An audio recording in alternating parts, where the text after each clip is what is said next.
नमस्कार दोस्तों, आज की कहानी का शीर्षक है ब्रेकिंग न्यूज। छुट्टियों में मीनू के आ जाने से घर भर में रौनक छाई हुई थी। दोनों बच्चे दिन भर पापा के साथ मिलकर धमाल मचाए हुए थे। अभी भी आसमां में बादल घूमर रहे थे कि मीनू और बंटी ने पकोड़े की रट लगा डाली थी। मेरे हाथ सब्जियां काट रहे थे, पर दिमाग की रील अपने ही अंदाज में उल्टे घूमते हुए विंगत में पहुंच गई थी। उस दिन भी मन ऐसे ही बिल्कुल प्रफुल्लित था। बंटी का जन्मदिन जो था, उसने अपने दोस्तों के साथ मूवी देखने और फिर बाहर ही खाना खा पीकर आने का प्रोग्राम बनाया था। दोनों बच्चों में क्रमशः वयः और किशोर अवस्था में पहुंच जाने के कारण मैं उनके घर पर जन्मदिन मनाने संबंधी जिम्मेदारियों से मुक्त हो गई हूँ। मीनू तो साल भर से वैसे ही दूर शहर हॉस्टल में है। बंटी को रवाना कर हम दोनों का खाना निपटाकर मैं रजाई में दुबक गई। खबरों के जबरदस्त शौकीन मेरे पतिदेव मनोज दिल्ली में बन रही सरकार के मंत्रिमंडल को देखने टीवी के सामने डटे हुए थे। रजाई की गर्माहट से आंखों में उनीदी होना आरंभ हुई थी कि कॉल बेल बजी। पतिदेव के अपनी जगह से हिलने की कोई उम्मीद नहीं थी, इसलिए मैं ही जबरन चप्पलें घसीटते दरवाज़ा खोलने जा पहुंची थी। बंटी और उसके दोस्त को इतनी जल्दी और वे भी घर आया देख मैं हैरान रह गई थी। मूवी अच्छी नहीं लगी माँ, इसलिए हम लोग बीच में ही उठकर आ गए। थोड़ी देर बाहर धूप में क्रिकेट खेल रहे हैं, फिर खाने के लिए टाइम पे आ जाएंगे। मैं अनमनी सी कमरे में लौट आई थी। मनोज ने पूछने पर उन्हें सारा मामला बता दिया था। मन ही मन डर रही थी वे गुस्से में बच्चों पर चिल्लाने न लगे। आज बंटी का जन्मदिन भी है, कम से कम इसी का लिहाज कर ले। फिल्म के बारे में तो पता करके टिकट लेनी चाहिए थे। बरबरा कर उन्होंने फिर से नजरें टीवी पर गड़ा दी थी। मैंने राहत की सांस ली, फिर कुछ सोचकर रसोई की ओर मुड़ गई। बच्चों के लिए चाउमीन बनाया और उन्हें बाहर ही दे आई। मनोज यह सब खाना पसंद नहीं करते, इसलिए हम दोनों के लिए मैंने चाय बना ली। मनोज को कप पकड़ाया और स्वयं बाहर आकर चाय पीने लगे। अच्छा हुआ मनोज बाहर नहीं आए। बच्चे या तो खेल बंद कर देता या फिर इतना खुलकर नहीं खेल पाते। बच्चे उनके धीर गंभीर स्वभाव से वाकिफ हैं। उनकी लिखी किताबें स्कूल में पढ़ते हैं, इसलिए उन्हें आदर देने के साथ साथ उनसे भय भी खाते हैं। जब से इस घर में शादी होकर आई हूँ, घर का ऐसा ही वातावरण देख रही हूँ। पहले संयुक्त परिवार में ससुर जी का दबदबा देखा। बच्चे उनके सामने बोलना तो दूर, सामने पढ़ने पर भी कतराते थे। उनकी कही बात घर में देव वाक्य समझी जाती थी। तीनों बेटे इतने बड़े शादीशुदा हो जाने के बाद भी माँ जी के माध्यम से ही पिता तक अपनी बातें पहुँचाते थे। मैंने कभी ससुर जी को बच्चों या पोतों पोतियों के संग हंसी मजाक करते नहीं देखा। बाबूजी गुजर गए, पर अपनी छवि छाप अपने बेटों पर छोड़ गए। दूसरे भाइयों का तो नहीं कह सकती, लेकिन मनोज अपने बाबूजी की ही प्रतिरूप बनते जा रहे थे। बाबूजी के रहते मैंने उन्हें कभी मीनू बंटी को उसके सामने गोद उठाते नहीं देखा, और जब वह गुजर गए तब मीनू बंटी गोद में लेने लायक रह नहीं गए थे।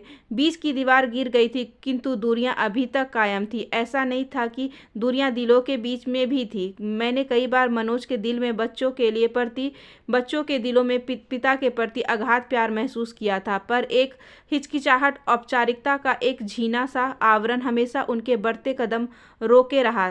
कई बार मेरा मन होता कि झटपट मारकर इसे झीने पर्दे को तार तार कर डालूं, पर डर लगता ऐसा करने से कहीं ये बढ़ते कदम ठिठक कर दिशा ही ना बदले, संवेदनाएं खुलकर बाहर आने की बजाय अंदर ही ना दम तोड़ दे।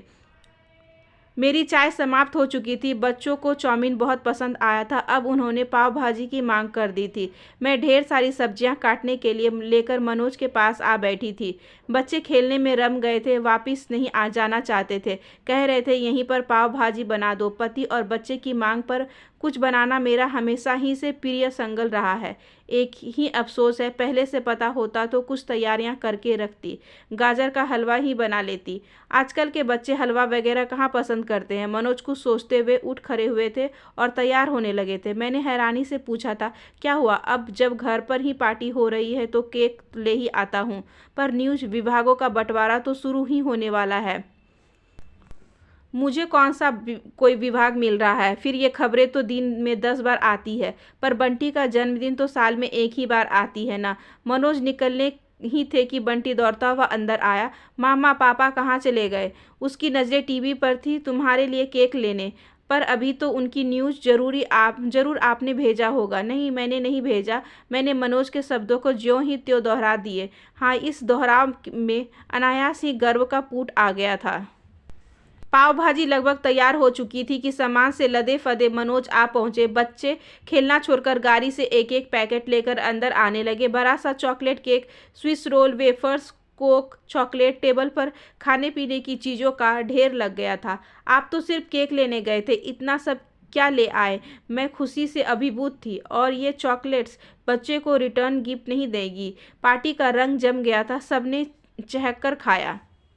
तुम लोगों ने म्यूजिक चलाकर डांस तो किया ही नहीं, लग ही नहीं रहा है कि जवानों की पार्टी चल रही है। मनोज बोले तो मुझे सहित सभी चौंकर उन्हें देखने लगे। अंकल लेट हो जाएंगे, वापस घर भी जाना है। चिंता मत करो, मैं छोड़ दूंगा सबको। मनोज फिर कमरे में जाकर टीवी के सामने जम गए थे। मैंने प्यार से उनकी प्लेट बनाई और कमरे में ही दे आई। बंटी के चेहरे से खुशी और उत्साह छलका पड़ रहा था, तो मनोज मुझे बेहद शांत और संतुष्ट नजर आ रहे थे। बिस्तर पर लेटते ही मुझे नींद ने आ घेरा।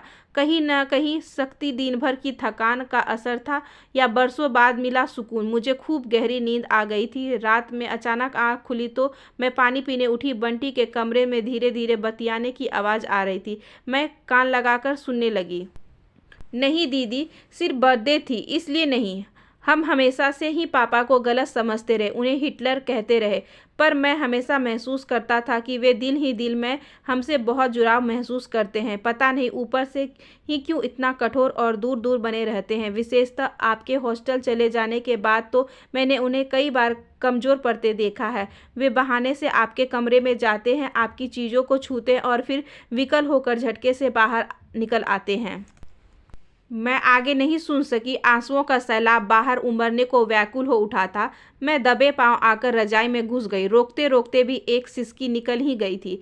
बच्चों को फ़ोन पर बात करते सुनकर आ रही हो? मनोज का ठंडा स्वर गूंजा तो मैं बुरी तरह चौंक उठी थी। आप जाग रहे हैं? मैंने दोनों को पहले ही फ़ोन पर इस तरह बातें करते सुना है। क्या करूं? जानता हूं गलत था, पर घर में जैसा देखा वैसा ही करने लगा।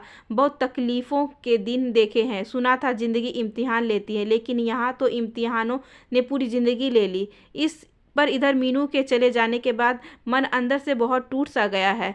कल को बंटी भी दूर पढ़ने को चला जाएगा। हम मीनू की तरह उसे भी देखने को तरस जाएंगे। समय ऐसी गाड़ी है जिसमें ना ब्रेक होता है ना रिवर्स गियर। इसलिए सोचता हूँ जब तक पास में है जी भरकर दुलार कर लूँ, ताकि फिर दिल में वैसी कसक न रह जाए जैसी मीनू को लेकर बार बार उठती है। जिंदगी में हारना तब अच्छा लगता है जब लड़ाई अपनों से हो, और जीतना तब अच्छा लगता है जब लड़ाई अपने आप से हो। मैं समझ गया हूँ कि पानी को कसकर पकड़ूंगा तो वह हाथ से छूट जाएगा, और बहने दूंगा तो वह अपना रास्ता खुद ही बना लेगा। मैं अंदर तक भीग गई थी। बहुत अंदर तक तबाही मचाता है वो आंसू जो आंख से बह नहीं पाता। मीनू इतनी भी दूर नहीं गई है। हर छुट्टियों में आती तो है हमारे पास। जब जागो तभी सवेरा। वैसे भी हमारे बच्चे बहुत समझदार हैं, बिना जताए भी आपके प्यार और केयर को समझते हैं। पर इस परिवर्तन से मैं बहुत खुश हूँ। ज़िंदगी में जितना इंजॉय का ग्राफ बढ़ाओगे, एंजियोग्राफी में से उतने ही दूर रहोगे। हमारी आंखें इसलिए तो सामने की ओर होती है क्योंकि ज़िंदगी में पीछे मुड़कर देखने से ज़्यादा महत्वपूर्ण है आगे देखना। लोहा नरम होकर औजार बन जाता है, सोना नरम होकर जेवर बन जाता है, मिट्टी नरम होकर खेत बन जाती है, आटा नरम होकर रोटी बन जाती है। इंसान भी नरम हो जाए तो लोगों के दिलों में अपनी जगह बना लेता है। मैं भविष्य को लेकर बेहद आश्वसित हो उठी। मुझे निराश नहीं होना पड़ा। मनोज का जन्मदिन आया। सवेरे से ही मुझे उनसे भी ज़्यादा बंटी उत्साहित लग रहा था। बहुत गर्मजोशी से उसने पापा को जन्मदिन की बधाई दी, फिर बाहर चला गया। लौटा तो उसके हाथ में मनोज की मनपसंद शुगर फ्री मिठाई और इंडिया टुडे का नवीनतम अंक था। पापा, मैंने आपके नाम से इंडिया टुडे का 2 साल का सब्सक्रिप्शन करवा दिया है। अब आपकी मनपसंद पत्रिका आपको घर बैठे समय पर उपलब्ध हो जाएगी। और यह देखिए, इस सब्सक्रिप्शन पर यह मुफ्त उपहार भी मिला है, डिजिटल डायरी। बाप बेटा खुशी खुशी डायरी के फंक्शन देखने लगे। तभी घंटी बजी तो वह लपक कर बाहर भागा। दीदी ने ऑनलाइन ऑर्डर से पापा के लिए बर्थडे केक भेजा है। माँ, आप इधर पापा के पास आ जाइए, थोड़े फोटोज ले लूँगा, दीदी को भेजने हैं। इससे अच्छे जन्मदिन की कल्पना मैं नहीं कर सकती थी। माँ, पकोड़े बन गए हैं क्या? मीनू की पुकार सुनाई दी तो मेरी तंद्रा लौटी। आज तो माँ के पकोड़े बीरबल की खिचड़ी हो गई है। यह बंटी का स्वर था। ओह! कढ़ाई में पकोड़े तो एकदम करारे हो चुके थे। बच्चे नहीं चिल्लाते तो जल ही जाते। मैं न जाने कितनी देर से ख़्यालों की दुनिया में खोई हुई थी। प्लेट में पकोड़े निकालकर मैं बाहर लेकर आई तो बाहर का दृश्य देखने लायक था। टीवी के सामने सोफ़े पर तीनों अधपसरे से बैठे थे। मनोज के एक तरफ मीनू तो दूसरी तरफ बंटी चिपका हुआ था। बीच में बैठे मनोज हाथ में रिमोट थामे न केवल टीवी चैनल्स को वरन दोनों बच्चों को भी कंट्रोल करने का प्रयास कर रहे थे। बंटी को क्रिकेट मैच देखना था तो मीनू को dance reality show. Manoj break के हिसाब से बारी-बारी से बदलकर दोनों की मनपसंद प्रोग्राम चला रहे थे। यह क्या? आप तो इन्हीं की पसंद से प्रोग्राम चलाए जा रहे हैं। आप न्यूज़ नहीं देखेंगे? मनोज कुछ जवाब देते इससे पूर्व ही बंटी उठ खड़ा हुआ। सामने रखे अखबार को गोल-गोल मोड़कर उसने माइक बनाया और मुंह के आगे लगाते हुए गंभीर मुद्रा में घोषणा करने लगा, आज की ब्रेकिंग न्यूज़, पापा बदल गए हैं। इसके साथ ही तीनों मुंह फाड़कर जोर-जोर से हंसने लगे। मैंने मौके का फ़ायदा उठाया और एक-एक पकोड़े तीनों के मुंह में ठूस दिया। आशा करती हूँ कि आज की ये छोटी सी कहानी आपको अच्छी लगी होगी। अगर अच्छी लगी हो तो please like, share and subscribe करें हमारे चैनल को। ज़्यादा से ज़्यादा शेयर करें और बेल आइकन को ज़रूर प्रेस कर लें ताकि अगली वीडियोज़ की नोटिफिकेशन आपके पास सबसे पहले पहुँचे। धन्यवाद।